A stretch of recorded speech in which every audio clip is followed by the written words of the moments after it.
Lake Town B block এলাকা থেকে উদ্ধার 4 কেজি সোনা। সোনা সমেত গ্রেফতার ভিন রাজ্যের বাসিন্দা 2 যুবক।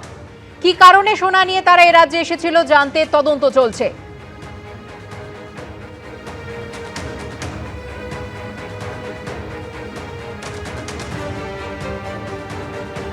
তারপরে আমরা ওটা গোল্ড উনি কোথায় থেকে নিয়ে আসছেন, কাকে ডেলিভার করছেন, এটা বলা যায় ব্যাকওয়ার্ড অ্যান্ড ফরওয়ার্ড লিঙ্কেজেস। ওটা আমরা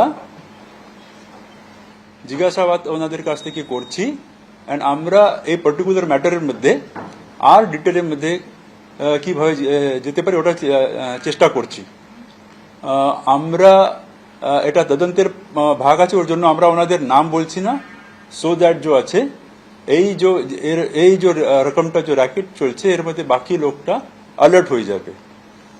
আমরা এই রকমটা ড্রাইভ কন্টিনিউয়াসলি দিতে থাকবো অ্যান্ড এনাদের ওভারঅলটা আমরা জিজ্ঞাসাবাদ করে একটা লিড পেলাম কি এর আগে भी উনি এরকমটা কাজের মধ্যে ইনভলভ ছিলেন। Thank you.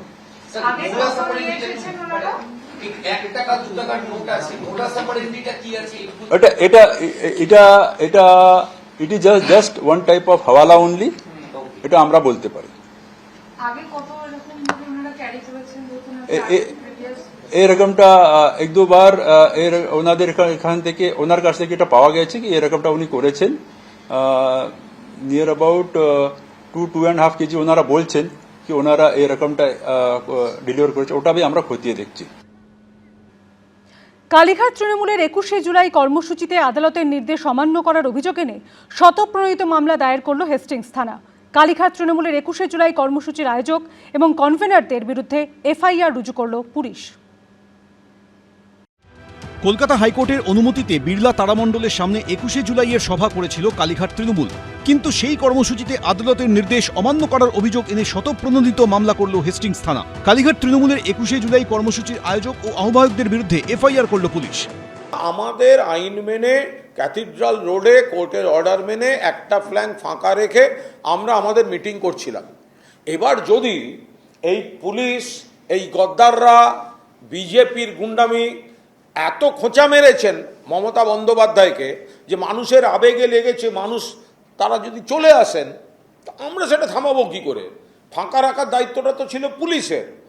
এবার মানুষের আবেগকে আপনি কি দিয়ে বাঁধবেন? প্রশাসনিক ব্যাপার, প্রশাসন বুঝবেন। তৃণমূল মানেই হচ্ছে অন্যায় এবং তারা কখনোই সংবিধানের সঙ্গে কোনোদিনও যায়নি। বিধানসভা অবধি ভাঙচুর করেছিল, এটাই যাদের ইতিহাস।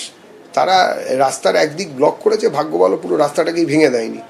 প্রশাসনকে এরপরে ওনাদেরকে পারমিশন দেওয়ার আগে 100 বার ভাবা উচিত। পুলিশের বক্তব্য, কলকাতা হাইকোর্টের নির্দেশ ছিল ক্যাথিড্রাল রোডের একদিকে সভা হবে, আরেক দিক দিয়ে গাড়ি চলাচল করবে, কিন্তু কালীঘাট তৃণমূলের সমাবেশে দুদিকের রাস্তাতেই সমর্থকরা জমায়েত করেছিল বলে জানিয়েছে পুলিশ। হাইকোর্টের অর্ডার তারা লঙ্ঘিত করেছে, এটা কন্টেম্পট অফ কোর্ট হয়েছে, তো পুলিশ তো সেখানে মামলা দায়ের করবেই, পুলিশ তো সেখানে ইনকোয়ারি করবে। এখানে অস্বাভাবিকের ব্যাপার কি আছে? তারা কখনোই কোনো আইন মেনে চলেনি। পুলিশের অভিযোগ, এর জন্য যান চলাচলে বাধা তৈরি হয়। এই অভিযোগে এবার স্বতঃপ্রণোদিত মামলা দায়ের করল হেস্টিংস থানা। পার্থপ্রতিম ঘোষ, দীপক ঘোষ, আশাবুল হোসেন, এবিপি আনন্দ। এবিপি আনন্দ, এগিয়ে থাকে, এগিয়ে রাখে।